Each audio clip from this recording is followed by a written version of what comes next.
زیات فضایل راغلي دي او ډېر زیات برکات هم راغلي دي. در دې پورې چې حسن بصري رحمت الله علیه فرمایي چې ما له یو زنانه راغله او راته وویل چې زما لور وفات شوې ده، نو آیا دا لور به زه څنګه خوب کې ووینم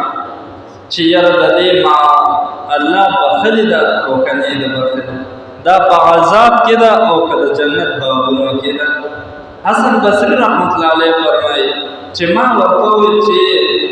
څلور رکعته نفل وکړه او د سورت فاتحې نه پس یعنې الحمدلله نه پس الهاکم التکاثر سورت ووایه، سورت تکاثر ووایه او بیا ذکر کوه او په دغه اوده شه الله پاک به درته شپه کې په خوب کې ستا لور وي. دا زنانه وایي چې زه کله کور ته لاړم او ما همدغه باندې عمل وکړو، دغه عمل مې خپل کړو، د شپې مې څلور رکعته نفل نیت وتړلو، سورت فاتحې یعنې الحمدلله نه پس مې سورت تکاثر پکې وویلو او بیا مې ذکر کولو پکې اوده شومه، نو ما ته الله پاک خپله لور خوب کې وښودله او په داسې حالت کې راته وښودله چې زه ډېر حیران شوم او ویرېدم. لورې د تارکولو کپړې اچولې دي، تارکول ته ګیر چاپېره دي او په لمبو کې ولاړه ده، اور کې ولاړه ده، مذهبونه پرې لګیا دي، عذابونه پرې مبتلا دي. دا زنانه وایي چې زه ډېر زیات ویرېدم او مې ژړل چې دا خو زما لور ده په عذاب کې ده. نو وی چې کله راپاڅېدم ډېر زیات خفه وم او ژړل مې چې دا خو زما لور په عذاب کې مبتلا ده او بیا د تارکولو کپړې ورته اچولې دي، بیا ورته اور باندې نو دا خو ډېر زیات عذابونه کې ده.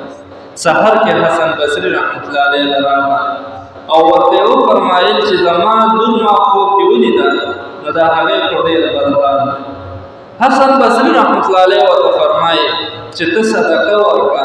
او ته څه کوه، د الله نه دعاګانې کوه، نیک عمل کوه او هغې پسې روح پسې وربخه چې الله پاک ورته ثوابونه ورورسوي نو دا عذاب به ختم شي.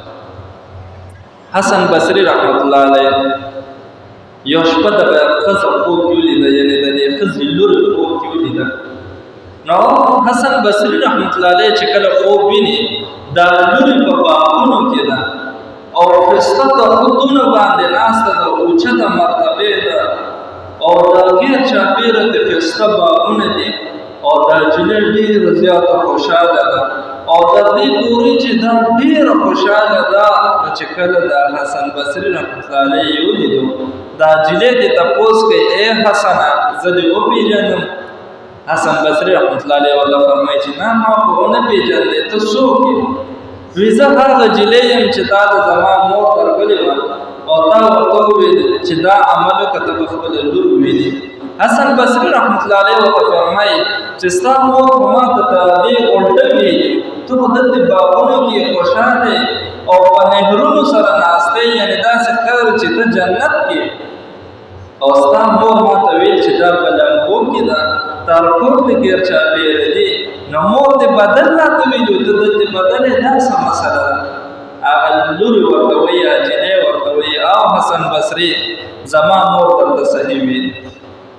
زه چې کله مور خوب کې ولیدم نو زه په خوب کې ومه، زما نه د تارکولو کپړې ګیر چاپېره دي، زه ډېر زیات په مشکل کې او یوازې زه نه 7,000 خلق ما سره داسې وو، 7,000 کسان چې مونږ ټول په دې عذاب کې مبتلا وو. خو دا بیا نیکانو نه یو نیک سړی یو د الله ولی په دې قبرستان باندې تېرېدلو او هغه درود شریف وویلو، د هغې ثواب یې د مقبرې والې ته وروبخلو چې کله درود شریف وویل ویې ویل چې یا الله د دې ثواب د دې مقبره کې چې څومره کسان دي او په عذاب کې مبتلا دي د هغې روحونو ته دا ثواب زه وربخمه، نو الله پاک هغه درود شریف د برکته موږ هغه عذاب نه وایستو. دا نن چې ته ما وینې نو دا موږ 7,000 کسان چې څومره الله پاک ټول جنت ته بوتلل او الله پاک دوی ته نعمتونه ورکړل. زما عزتمندو درود شریف فضایل هم